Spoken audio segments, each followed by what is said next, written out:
성경 말씀 마태복음 2장 말씀 한 절 보겠습니다.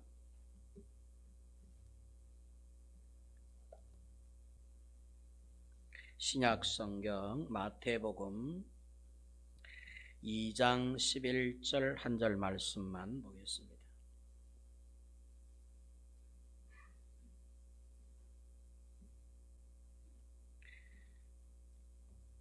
신약 2페이지 마태복음 2장 11절 한 절, 우리 다 같이 한 절이니까 큰 소리로 한번 다 같이 생각하며 읽겠습니다. 시작.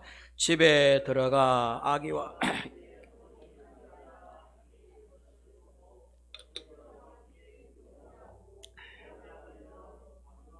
유향과 모략을 예물. 우리 한 번 더 읽어볼까요? 집에 들어가 아기와 그의 어머니 마리아가 함께 있는 것을 보고 엎드려 아기께 경배하고 보배압을 열어 황금과 유향과 모략을 예물로 드리니라. 아멘. 자, 우리 다시 한번 우리 좌우에 앉은 분들과 메리 크리스마스. 다시 한번 메리 크리스마스. 여러분, 메리 크리스마스의 의미는 제가 이 성탄절 때마다 가르쳐 드렸습니다. 뜻이 뭐라고 말씀을 드렸죠? 메리 크리스마스는 무슨 인사일까요? 그리스도께 경배하라 라고 하는 뜻이에요. 예수님 안녕하십니까? 그 뜻 아닙니다. 아기 예수님 환영해요 그런 뜻 아니에요. 우리 보통 막 성탄절 되면 믿는 사람이건 안 믿는 사람이건 메리 크리스마스, 술 한잔 하면도 메리 크리스마스, 그지요. 또 2차 3차 가면서도 또 메리 크리스마스, 흥청망청 하면서도 메리 크리스마스. 사실은 메리 크리스마스가 성탄절날 무슨 이렇게 반가운 인사의 어떤 그런 이런 단어처럼, 그런 말들처럼 이렇게 번져 있는데, 사실은 여러분 메리 크리스마스는 그리스도께 예배하라 라고 하는 뜻이라고 말씀을 드렸습니다. 그게 여러분 본래의 의미예요. 예수님께 예배하라, 예수님을 경배하라, 이런 뜻이에요. 한번 따라 할까요? 예수님을 경배하라, 예수님을 예배하라, 예수님을 찬양하라, 예수님께 감사하라, 막 그런 뜻이에요. 그게 메리 크리스마스야. 자, 여러분 고개를 좀 다 들어보세요. 등을 뒤에 좀 붙이고. 설교만 하면은 다 이렇게 엎드려요.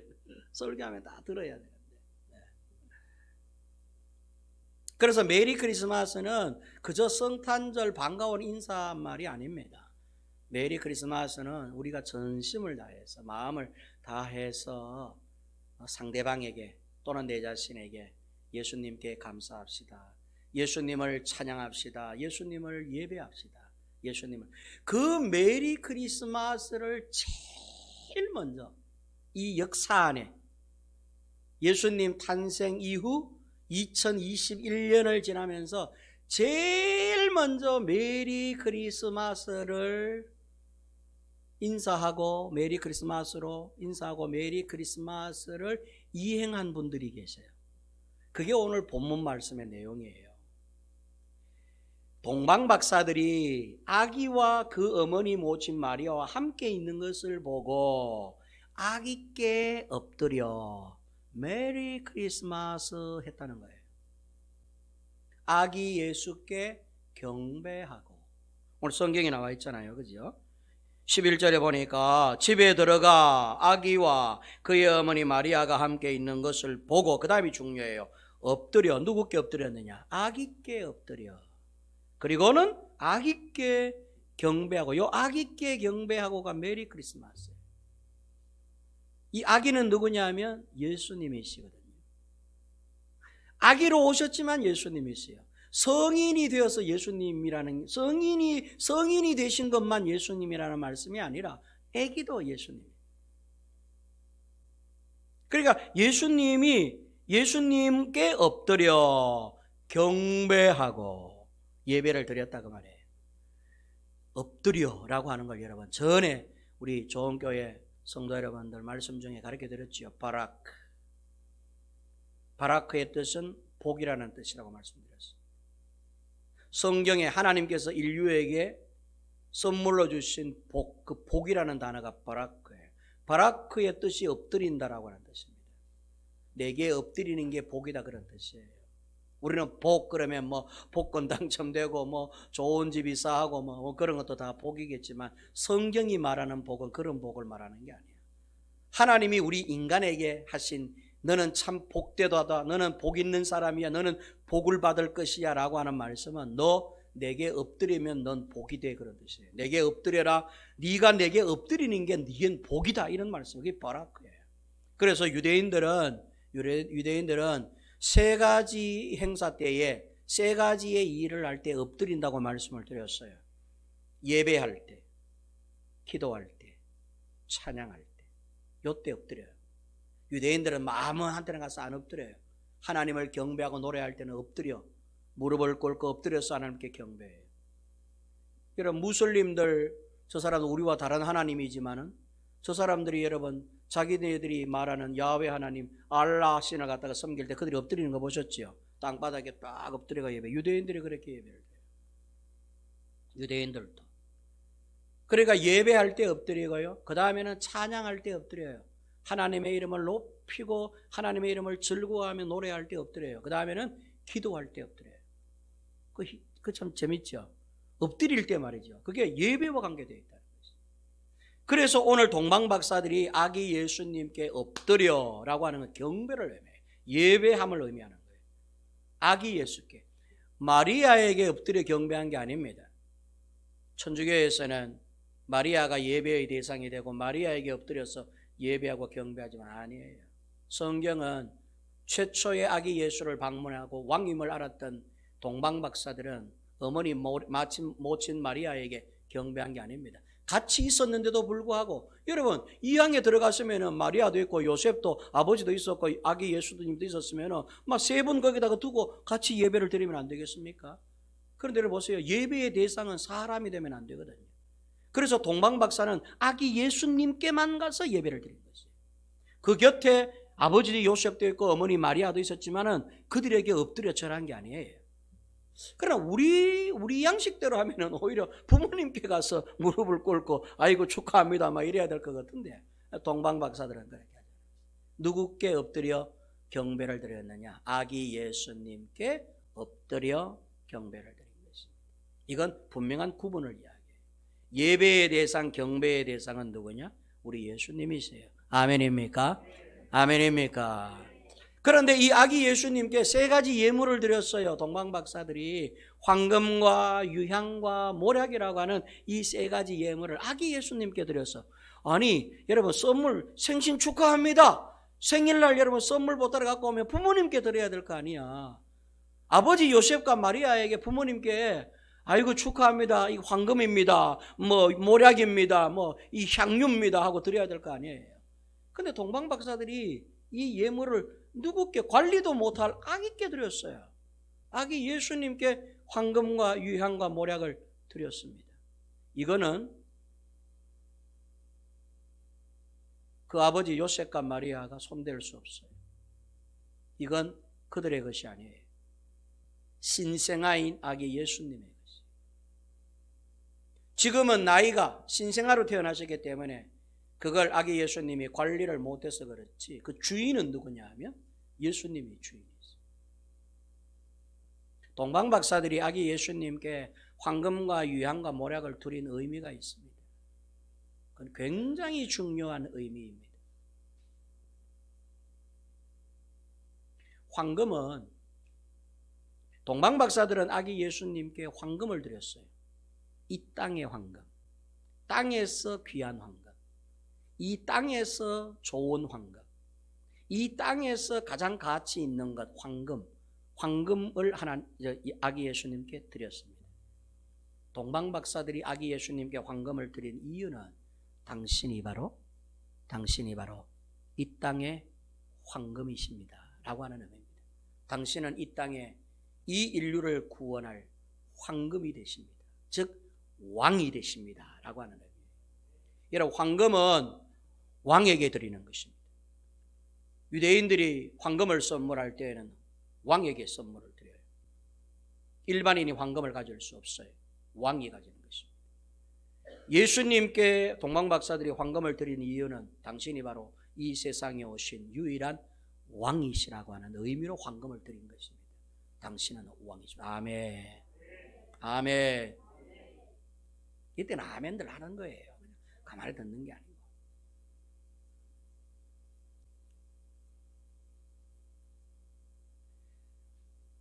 어떤 의미로 사라질 황금을 드리고 영원히 내게 있을 황금을 얻은 것입니다. 아기 예수님은 우리의 왕으로 오시고 황금 같은 존재로 오신 것이 그 의미입니다. 두 번째, 유향을 드렸습니다. 땅의 유향을 드렸고 인류가 받은 것은 하늘의 유향을 받았습니다. 유향의 의미는 성령을 가리키는 것입니다. 예수님을 가리켜서 동방박사들은 당신이 이 세상을 우리 가운데 함께 하실 성령님이십니다 라고 하는, 영원히 내게 향내가 날, 내게 하나님의 향기가 날 영원한 향내이신 성령이십니다 라고 하는 고백으로 아기 예수님께 유향을 드린 것입니다. 유향은 제사장들이 성전에서 사용하는 것입니다.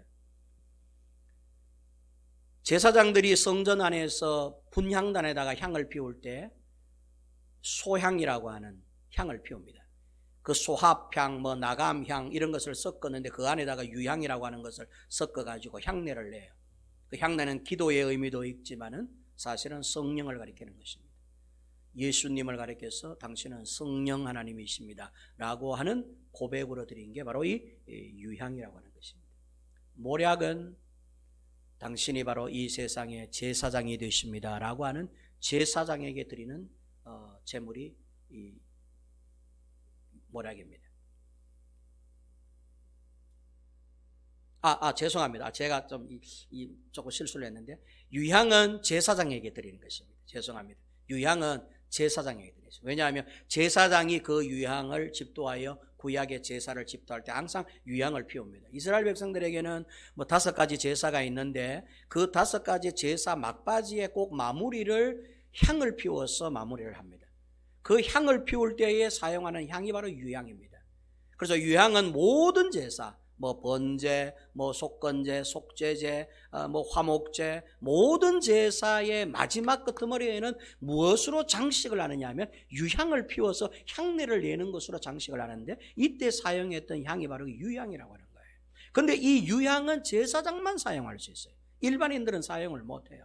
그래서 항상 성전 안에는 유향 냄새가 났습니다. 분향단이라고 하는 앞에 우리 예배드릴 때 보면 앞에 이렇게 작은 강대상을 놓는데 요런 이제 분향단이 있습니다. 제가 서 있는 이곳을 지성소라고 그러죠. 과거에는, 구약 시절에는.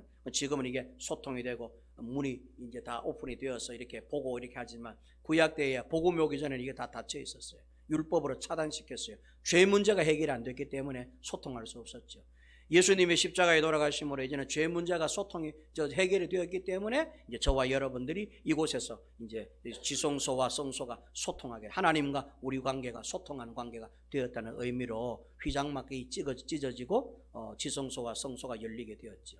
그러나 그 십자가의 사건이 이루어지기 전에 구약의 제단에 보면 분향단이라고 하는 것이 강단 앞에 있습니다. 거기에는 항상 향을 피웁니다.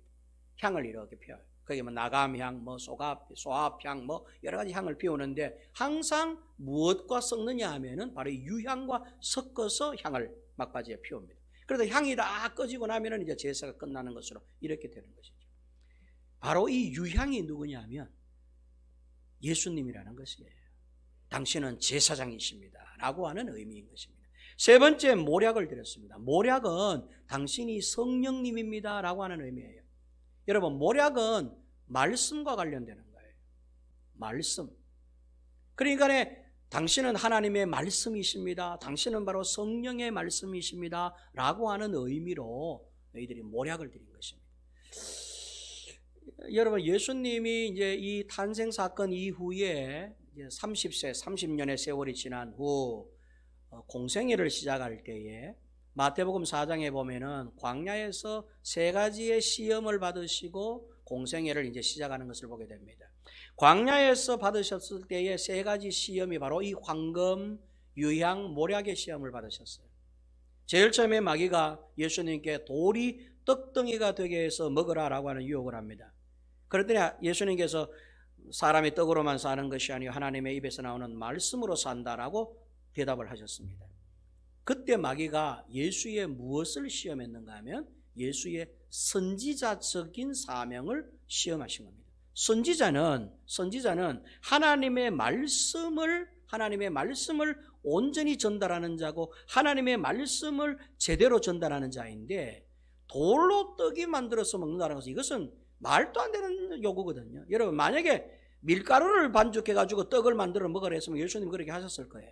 그런데 돌로 떡을 만들어서 먹는다는 것은 이건 하나님의 자연 법칙에도 어겨나는 하나님의 이 세상 이끌어가는 법칙에 위배되는 행위인 것입니다. 돌은 떡이 될 수가 없는 거예요. 이거는 말도 안 되는 요구인 것입니다.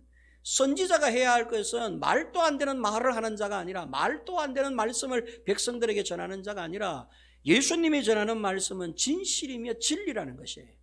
모략이라고 하는 것은 바로 진리의 말씀을 상징하는 성령의 말씀을 상징하는 것인데 이는 곧 선지자가 해야 할 사명인 것이죠. 선지자는 거짓된 것을 말하면 안 돼요. 하나님의 말씀과 하나님의 생각과 계획과 뜻을 미리 사람들에게 알려줘서 그 하나님의 뜻의 말씀에 잘 따르고 순복하여 복을 받을 수 있도록 하는 것이 선지자입니다.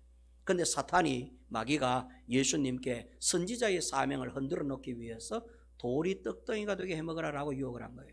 두 번째는 성전 꼭대기에 올라가 가지고는 뛰어내리라는 거예요. 그리고는 뛰어내리면 너 하나도 안 다쳐. 너 손가락 하나 발가락 하나도 안 다쳐. 천사들을 보내셔가지고 하나님께서 너를 싸뿐히 이렇게 안아가지고 너를 안전한 곳에 둘 거야. 시험을 한번 해보라는 거예요. 성전 꼭대기에서 뛰어내릴지라도 다치지 않고 죽지 않는다는 거예요. 이건 놀라운 유혹이었어요. 왜냐하면 예수님은 성전으로서 죽으셔야 될 분이시거든. 예수님은 십자가에서 죽으셔야 될 분인데 너를 안 죽도록 해주신다는 거예요. 예수님이 안 죽으면 큰일 나지. 죄 문제가 해결이 안 되는데 하나님의 뜻이 거역이 되는데 예수님은 죽기 위해서 이 땅에 오신 분이고 오늘 성탄절이 죽으시기 위해서 성탄하는 날인데 근데 마귀의 유혹은 너를 죽지 않게 한다는 거예요. 네가 성전이지만은 성전의 제일 윗봉이지만은 뛰어내려봐라. 너 안 죽는다. 하나님께서 너를 낚아채 가신다는 거예요. 그때 예수님께서는 주 너의 하나님을 시험치 말라라고 아주 호되게 그렇게 말씀으로 대꾸하셨죠. 그러니까 마귀가 예수님을 유혹한 것은 제사장의 직분을 흔들어 놓는 것입니다. 다시 말해서 죄인을 대신하고 죄의 문제를 해결해야 될 제사장의 직무, 죽음을 대신해야 될 제사장의 직무. 여러분, 제사장이라고 하는 말이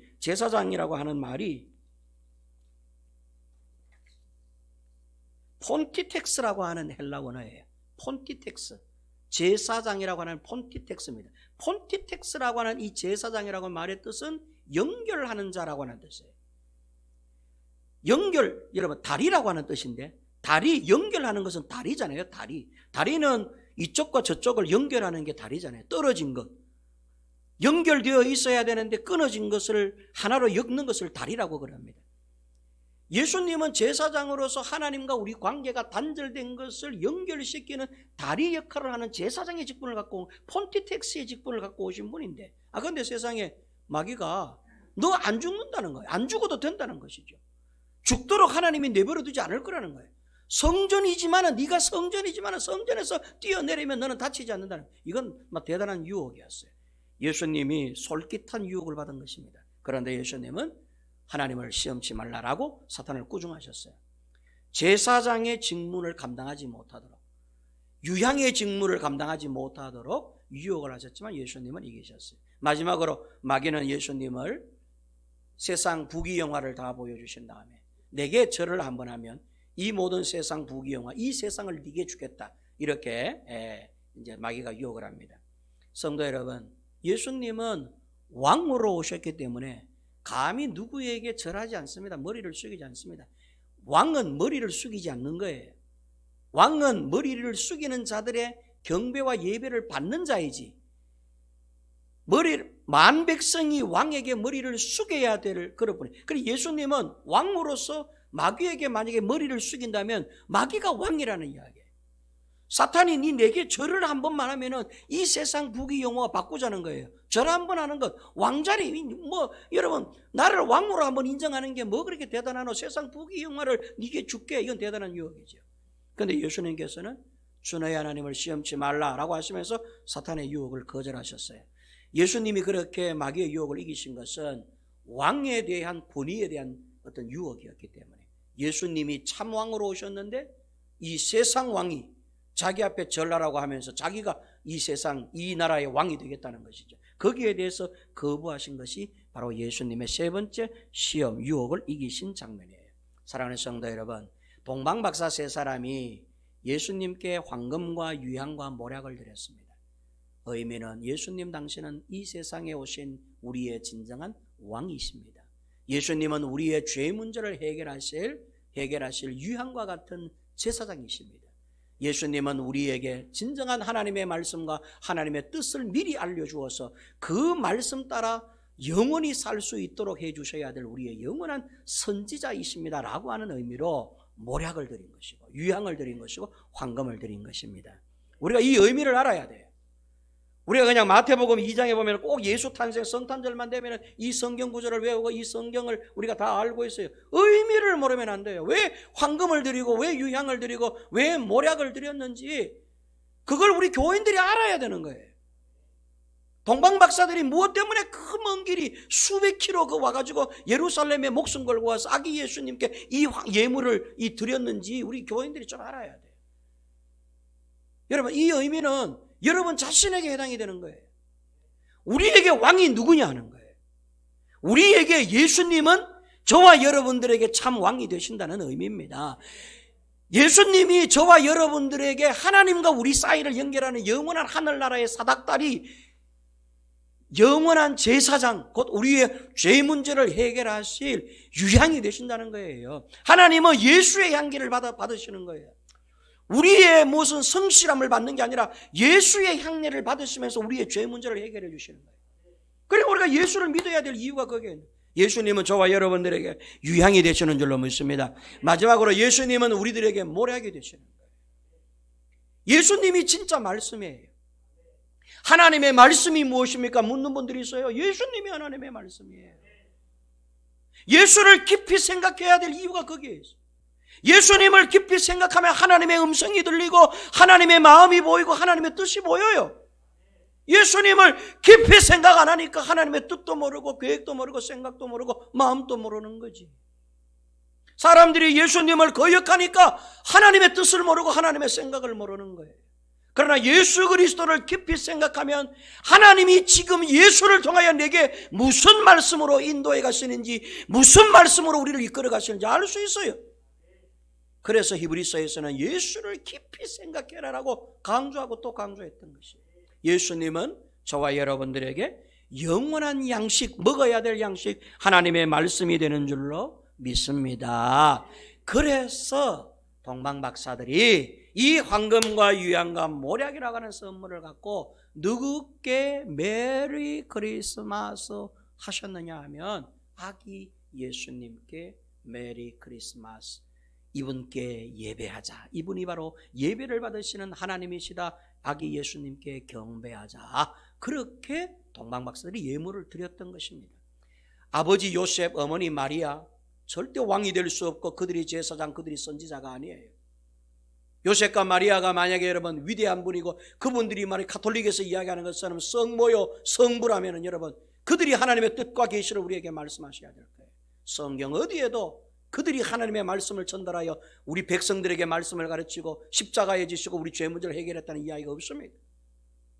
우리에게 참왕, 늘 왕으로서 칭송을 받으신 분은 바로 이 아기 예수님 분이셨고, 우리의 죄 문제를 온전히 해결하신 분도 바로 이 아기 예수님이셨고, 우리에게 언제나 하나님의 올바른 말씀을 곧바로 우리에게 증거해 주시고 제시해 주신 분도 예수님이셨지 요셉과 마리아가 아니었어요.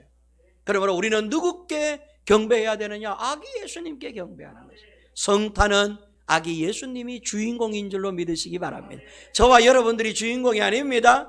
이 교회도 주인공이 아니에요. 주인공은 아기 예수님이 주인공이에요. 메리 크리스마스라고 하는 말씀의 의미가 예수님께 찬양하자, 예수님을 찬양하자, 예수님께 경배하자라고 하는 말씀입니다. 오늘 여러분 모두의 삶이, 오늘뿐만 아니라 이후에 여러분의 모두의 삶이 메리 크리스마스의 삶이 되시기를 주님의 이름으로 축원합니다. 은혜로우신 하나님 아버지, 우리 좋은 교회 성도들은 메리 크리스마스의 성도들이 되게 하여 주시옵소서. 예수님의 귀하신 이름으로 기도하옵나이다. 아멘.